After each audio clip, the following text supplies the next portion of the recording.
What is going on, everybody? Welcome to another episode of Hero or Zero here on the Heroes for Hire podcast. My name is Shaun Meehan, and joining me, as always, is Spirit of Christmas Future, Mr. Conor Lawler. You're probably going to die soon. You know, it's a fair assumption. The way I live my life. You can't say he's wrong. To be fair to the lad, he's always right. He does hedge his bets in the right direction, I will say. He's 100% success rate on the old debt thing. And at some stage, he is proven correct. We all die, don't we, folks? I watched Muppets Christmas Carol this Christmas, as is tradition. And I'll tell you, that scene with the debt still kind of gets me. I'm a grown man. I'm still like, this lad's a bit dodgy now. Michael can't get the fuck out of there. And the way is that, and is this sure to happen, or can I prevent it? Oh, it's a testament to the human spirit, really. So this is Hero Zero. This is the show where we choose one comic book character every single week. We talk their good points and their bad points, and we generally just give you a bit of a rundown of everything to do with that character. Now, I normally do DC characters, and Shaun, he normally does Marvel characters. True. I did a character last week known as Ice, because it was Christmas, of course. Shaun, it is your week. So that means you've had to pick a Marvel character. We've had several sent in, so I know you're thinking of doing one of them. See, this is the beauty of it, is I didn't actually have to pick a Marvel character. I don't like you being lazy, but simultaneously thank you for the interactions, everyone. No, so this is a request, a suggestion for a character to do from one of our patrons, Hunter. Sent it in the other week. Sent it in before as well, I think, but just things got on top of everything. And all that to say, this week we are covering a very cool character, the X-Men Morph. Oh, okay. That's a good choice. Good choice. You will probably know more from the animated series than anything. They were based on a character called Changeling, but I think Morph is a better use and representation of those powers. Okay, I'm looking forward to that. First of all, though, Shaun, we've got a few things. Firstly, if it's your first episode, you don't have to do anything. Welcome. Just chill out. Don't worry about it. If it's your second or above, we'd really appreciate 5 stars, a like, a follow, a share. Whatever way you want to support the show, that would be absolutely amazing. The 5 stars on Spotify still going up. So cool to see that. You'd be a complete legend if you left a comment, maybe a nice comment. Spotify has the Q&A comment thing underneath, so I mean, it does. If you want to comment there, that's cool. Or if you can comment on any other platform, do that. We don't know how those work. Absolutely. We also have loads of other stuff going on. Shaun, what's going on the Patreon? On the Patreon, well, look, I mean, just the other day we had a Grinch review come out that was entirely about the Grinch and nothing else covered in that episode. Nothing else. And nothing else at all. And then, oh God, there's something else I was meant to talk about. What's in there? Is it next week? Next week, the Saturday the 4th at about 1:30 PM Irish time. We will be doing a live stream hangout with all of our patrons and some of our listeners. So that is all the patrons. You get an automatic invite. Outside of that, messages on the social media, and we will get you a link to that as well. But we're going to be doing our yearly wrap-up of best, worst, most grand movies that came out in 2024. And biggest hero, biggest zero. All amazing characters. Or categories, I should say. So that will be all happening, as I said, next Saturday. So that's something to look forward to. We are hoping to set up... dread, depending on your perspective. Dread if you hate us. I mean, I suppose. It'd be weird to join and be like, fuck you. It could happen. One day it could happen. Mom, what the hell are you doing here? Get out. How'd you get the login? So we will probably set up some sort of voting system throughout the week, so you can vote for all those categories. If you're one of the patrons, the votes will go over to the Patreon. You can have a vote, see which movie maybe tops. We'll give you a few options. And I will also say we are doing another vote. We do need everyone's help. This is just the Patreons. Weird news. The top weird news stories of the year 2024. Oh, do I have to edit this again? You have to edit this again, Shaun. So, if anyone doesn't know, every year there's a end of year, I suppose start of the next year episode where we put the top 10 weird news stories of the previous 12 months into an episode. It's like a highlight episode. We put them all the clips together, and it's just an easy place to kind of go and re-listen to some of your favourite moments as voted by you guys. And it's a big episode. It's usually like 2.5-3 hours long, and it's heavy hitters. It's just great weird news stories. There's been a lot of mental ones in 2024. Ones that genuinely made me lose my mind at points. So I'm excited to see what gets voted for. So what will happen is I will do up a list of like 40, maybe 20. No, I'll probably narrow it down to 25 usually. Yeah, do a short list. I basically start from episode 1 of January and I work my way up to December, and I try and find all of the stories. I end up with like 80 to 90 shortlisted, narrow it down to 40, narrow it down to 25. Then I give you guys the 25. You pick your top 10 from that, and then we just let you listen in one by one. It's normally like Shaun nearly like dies editing it, but it's quite fun for everybody else. There was one time my laptop genuinely was on death's door trying to edit it. If you don't know what we're talking about, by the way, just go back and listen to last year's episode or the year before. Just do top weird news stories. Or the year before. Or the year before. It goes back many years. You can go back and access all the weird news stories from every year we've done, all the top ones on Spotify. But Shaun, enough of all that stuff. It's now time to get into some Hero Zero, and it's time to get into some Morph. From the X-Men, they can become anything, I think. Yeah, within reason. So the most of what I'm covering from Morph, there is a Morph in the comics now. They were reintroduced around about the time X-Men 97 started coming out. But most of what I'm covering is the animated X-Men series history version of Morph. Okay. So people might be more familiar with this, they might be less familiar with this. If you've seen X-Men 97, you'll probably have a good base. But this is what led up to the events of X-Men 97. So Morph is a mutant with the ability to alter their appearance and flawlessly transform into inanimate objects, humans, animals, and other living beings. It kind of covers basically everything. Yes, and it's on a cellular level, so they can also mimic powers, which is insane. That's mental. That's the broken part of Morph. That's the absolute broken part, because you have a situation then where you just become the Hulk, and then you just have the Hulk's powers at any given time, or like Doctor Strange or anything. Yeah, now there was a interview with Bo DeMaio, who created and wrote X-Men 97, and they said they can mimic it, but they're not as powerful as the original. The example that was given, if Morph turns into Quicksilver and they had a race, Quicksilver would always win. Yeah, but he's also faster than 99% of other people. This is the thing. And if he impersonates the Hulk, he's stronger than 99% of, or they're stronger than 99% of other people. Sorry. We might slip up with he, they, and things like that. Also, can I ask a question? Yeah. If you could become if you had that power shot, who are you becoming most in a battle? Rogue. Ooh, good. Because again, that's just copying powers. But you're just like killing people. You have the rogue power of you can just sap people's life force.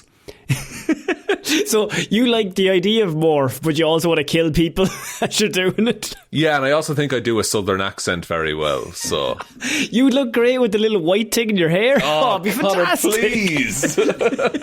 You look good in yellow. Look, yeah, spandex really suits me. Yellow spandex is your outfit. I never said this to you before, but I've been thinking it. I've often been thinking it, but I never mentioned it. When we were at that suit fit, and you did whisper it in my ear. Training for a yellow spandex for him.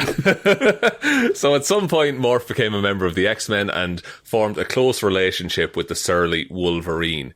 One of the interesting things about Morph is that one of the things that they can't mimic very well is the scent of a person. So Wolverine is one of the only people who can always tell who Morph is. Interesting. Wolverine's that's a cool way of outstanding. You know what? That's actually a really cool way of like making those two characters who probably have nothing in common like actually interact, because Morph sees Wolverine as the only person that knows who they are. Yes, exactly. And Morph is like, for the most part, quite happy-go-lucky, and Logan is this surly asshole of a dude. It's Nelson and Nelson and Martin Prince. And Martin's like skipping around them. And Nelson is just miserable. Yeah. So during the X-Men's raid on the Mutant Control Agency headquarters, the team was blindsided and ambushed by a squadron of Sentinels. Morph threw themselves between a Sentinel and Wolverine and was seemingly killed. After being overwhelmed by the Sentinels, team leader Cyclops made the call to retreat, leaving a believed dead Morph behind. Right, so this was just on a random mission. Yeah, this was just they were on a mission, the Mutant Control Agency, trying to control mutants, as you can imagine. They're kind of like that. They do, that's kind of their thing. We don't get into it, but that's kind of what they're interested in that the most. Exactly, and so it was a trap, they were ambushed. And Morph, I really like that they, sacrificed themselves for Wolverine. Because that's their friend. They're just like, I'll do anything. Also, look... Now, objectively, Wolverine could have survived. Objectively, look, we're all going to huddle in here. He's the dumbest person to jump in front of when he's about to die. Because the man can't die. He literally regrew from a skeleton one time. Yeah. There's nothing that they could do to him that wouldn't be worse for anybody else. Yes. So, what happened next is that Mr. Sinister... noted lunatic and tamperer of genetic codes. An X-Men villain. Found Morph and nursed them back to health. And also, for good measure, brainwashed them while they were doing this. I love a good brainwashing. It's a great storyline. Morph then sought vengeance against their friends because, from their perspective, they were left behind by the team. They were abandoned. Yeah. They fought against the X-Men before overcoming their dark side and eventually helping their former teammates to escape.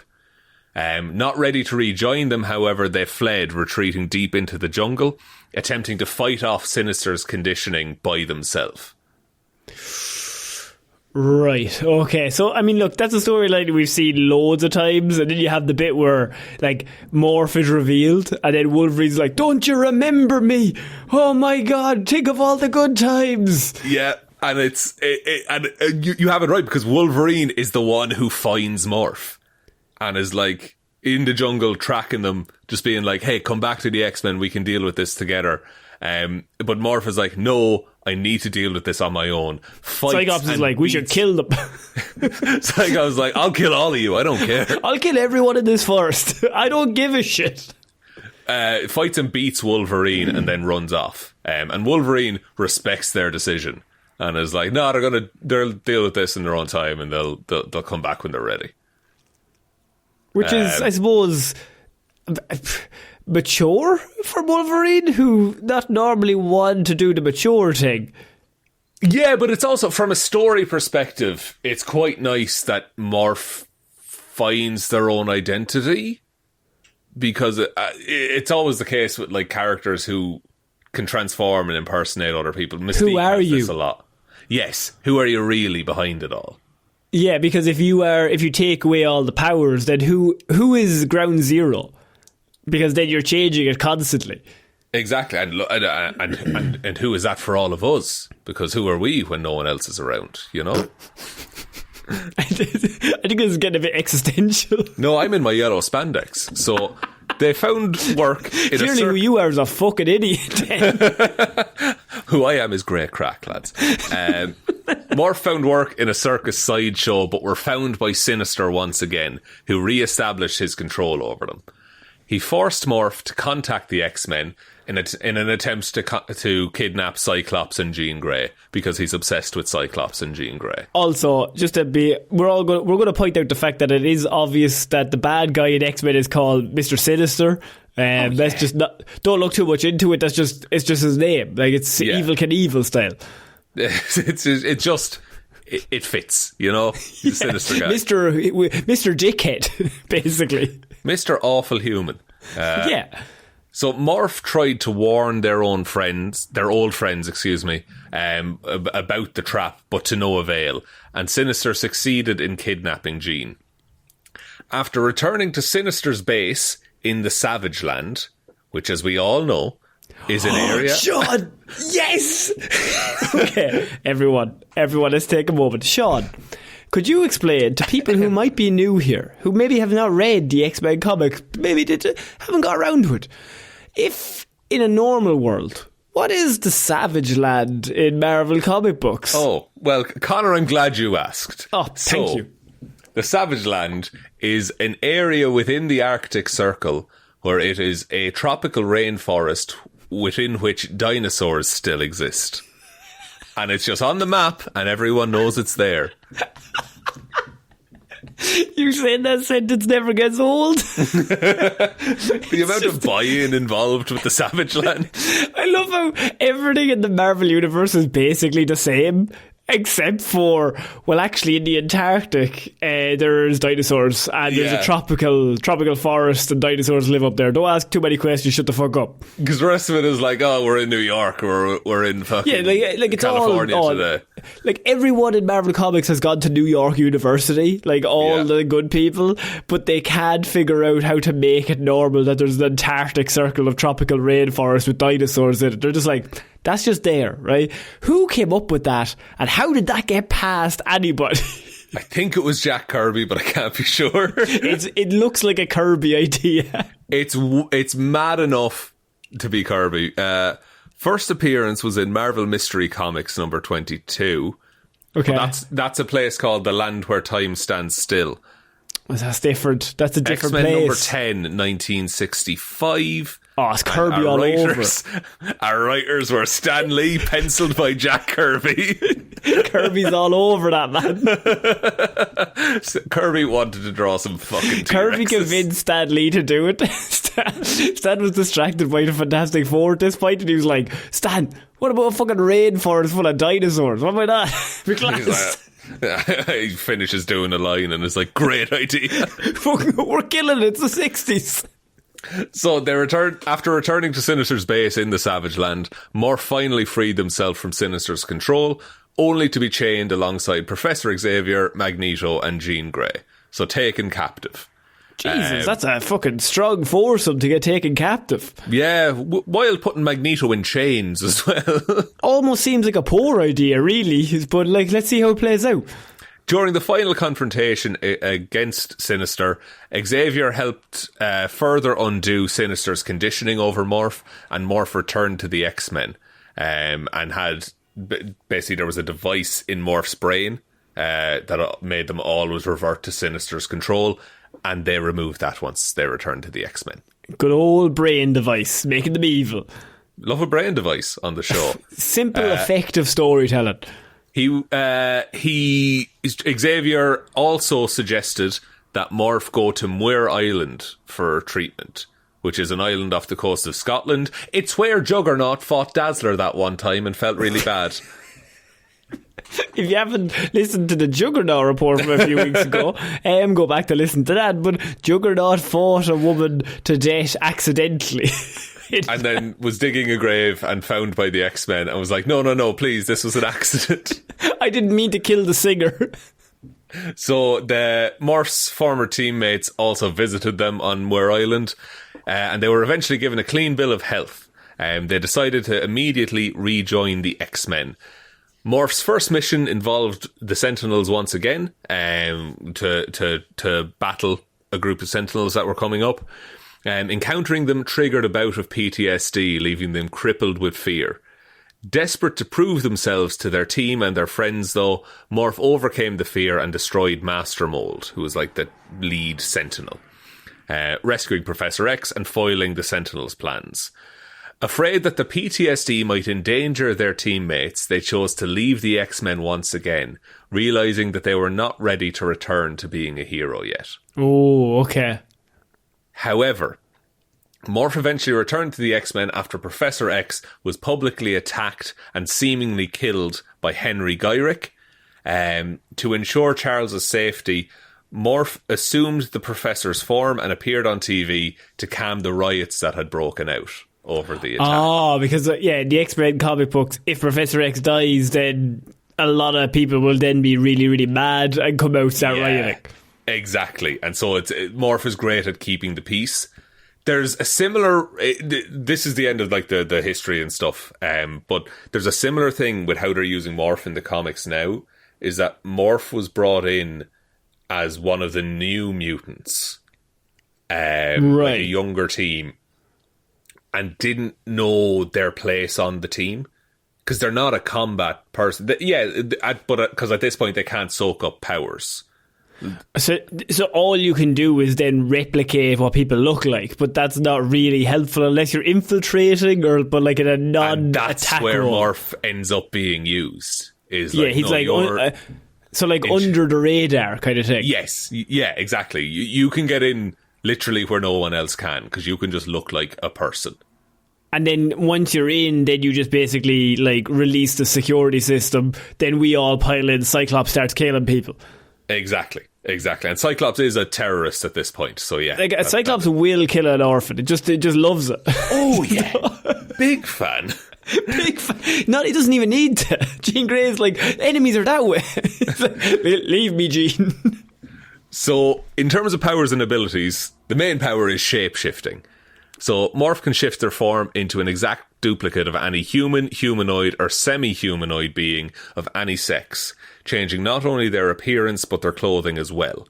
They have also demonstrated the ability to transform into animals, even animals much larger than a person, and they can transform individual body parts, can naturally mimic voices and sounds, and they can also mimic artificial elements of a person. For example, Wolverine's claws. Oh, okay. So they can mimic the claws. They won't be as hard as adamantium.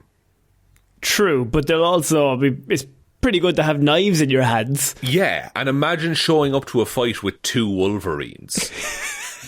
The other team are going to shit themselves. Yeah. Like, and just for deception and stuff like that, that's incredibly useful. You would have one Wolverine, let him get captured, and then the other Wolverine is Morph. Or, no, that Wolverine is Morph, and they get captured, but they're maybe it's like Stryker or something. Stryker's like, I've got you, Wolverine, now, and then you have the actual Wolverine in behind them. Yeah, or you get, like, the real Wolverine gets captured, so you send in Morph to make them think Wolverine escaped. And then in the meantime, the rest of the team release the real Wolverine. Yeah, like it's incredibly useful. They can also mimic some of the physical powers and abilities of the beings that they shapeshift into, such as superhuman strength. So they can, one, transform into an animal that's quite strong, like a gorilla or a rhino. Also transform into someone like Sabretooth, for example. So basically anybody. Okay, question. So they transform into Magneto. So they can just control all metal. Yes, but not to the same extent. But still, to a high extent. Still could probably move a paperclip on a table, no bother. Okay. But Magneto can shift the poles of the earth whenever he wants to. You know? Well, he is broken, actually. He also lifted that bridge that one time in X-Men The Last Stand. It's a pretty good bridge lift. It's a pretty good bridge. Also, that train fight in Dark Phoenix. Let's not understate that. Oh, don't talk to me about the train fight. By the way, there's going to be an award in our awards at the end of the year. So next week will be Magneto train fight scene of the year. So what that means is that it can be a terrible movie, but it can have one good scene. And what we mean by that is, have you seen the Magneto train fight scene in X-Men Dark Phoenix? A terrible movie, but my god, Magneto train fight, that's a fucking great scene. Fucking fantastic scene. He starts bending that guy's arm around he puts the metal through the guy's arm and then breaks it. Oh, it's so good. So good. When transforming into Colossus, Morph was able to gain Peter's metallic skin durability when fighting. Morph has mimicked the form of Angel, allowing them to fly. Also superhuman speed when transformed into Quicksilver, and also the elasticity of the Blob when transformed into the Blob. So cool. Any power. Jesus Christ, that's like so powerful. Though when you think about it, like you could just change into anybody in the universe. So I mean, technically, you could change it to Thanos if needed. Yeah, now Thanos would be quite strong, but without the gauntlet wouldn't be too useful. So then you would change it to maybe, I don't know, Scarlet Witch. Maybe a Scarlet Witch, perhaps. But again, that's a lot of training as well as some of the Scarlet Witch stuff. True. Yeah, no, but you'd just be basically fucking invincible, though. just a busted character and who can do whatever. It like they're Rogue without the negative side effects of Rogue for the most part, and Mystique with more benefits. Yeah, because Mystique can't mimic powers all that well. Because Rogue and Mystique are fairly like Rogue can take powers but kill people. Mystique can copy people but can't change powers. Yeah, but then you have Morph who's in between both of them. Straight down the line, perfect. He's like the most powerful out of all three of them. In terms of weaknesses, mental trauma is a massive one for Morph. The incident with the Sentinels, as well as Mr. Sinister's manipulations, left Morph with severe mental trauma, including a fear of the Sentinels. So they'll still fight the Sentinels, but it is a massive thing for Morph to fight a Sentinel. It's a significant point. You'd have to be like up against it. Yes. And as I said earlier, the weakness of the only thing Morph can change is scent, but it takes a very acute sense of smell like Wolverine's to actually detect this. Can the Sentinels detect that? Not really, because they're like that's not generally how they would. They work off power base, really. So they would work off like whoever power you have. They normally have like something that's super effective against it. Yeah, no, I think some versions of the Sentinels can sense the X gene or something like that, in which case scent does not matter for that. That's just in your blood. Yeah. The Morph was voiced by Ron Rubin in X-Men the Animated Series, but in X-Men 97 was voiced by J.P. Karliak, who themselves are non-binary, uses he/him pronouns, and then that was put onto Morph as like just something for the character, which makes sense when you can transform into anyone. Morph makes the most sense. Like Morph can be anything. Yeah, so why ascribe any gender? Also makes it even better because like they don't know who they are no matter what. Like even at the most basic level, they're just like, I know nothing in terms of who I am. That like it's a blank slate. This is the thing, a Morph could feel better as one gender or the other from day to day, depending on the day as well. Yeah, so I just think that's a nice thing that like they put the voice actor's experience into the character. I think that's cool. Always good. Also, watch X-Men 97. It's super good. It's real good. Also, remember it. Maybe the best episode of TV I saw all year. I think, like, in terms of X-Men 97, I know Morph got a lot of screen time, probably season 3, season 4 of the original, and then probably more so in 97 came back. But it's something that, like, definitely 97 I would watch. Just, you'll understand Mr. Sinister. You get it, like, it's so much comic X-Men stuff that like in one show that you're immediately thrown in like, oh, that's Mr. Sinister. Okay, now I know who they look like. Why do they dislike Jean Grey? Why do they like Scott Summers? All that stuff. If you were looking to get into X-Men comics, I would tell you to watch X-Men 97 and start looking into the bits you find cool. Yeah, that's a good. That's a very, very good point. Shaun, what a great report. I very much enjoyed it. Appreciate you. So thank you very much to everyone listening. As we said, there's going to be lots of voting going on over the next week, so keep an eye out on all the socials for that. So that is probably going to be on Instagram, on Facebook. Detective Difference discussion group is the Facebook group if you want to join there. I know a lot of people might not use Facebook anymore, so we're also on Blue Sky and Instagram and Twitter and all the good stuff. And if there's any more you want us to join, just let us know and we can jump on. We also have the Patreon where we do extra movie reviews and lots of extra content over there. As I said, you're all automatically invited, so don't worry about it. But is there anything else, Shaun? I don't think so, other than tell one human being that we exist. Just the one, please. And yeah, no, I think that's about it, Conor. So I've been Conor Lawler. I've been Shaun Meehan. And we shall see you all next week, guys. Bye. Bye.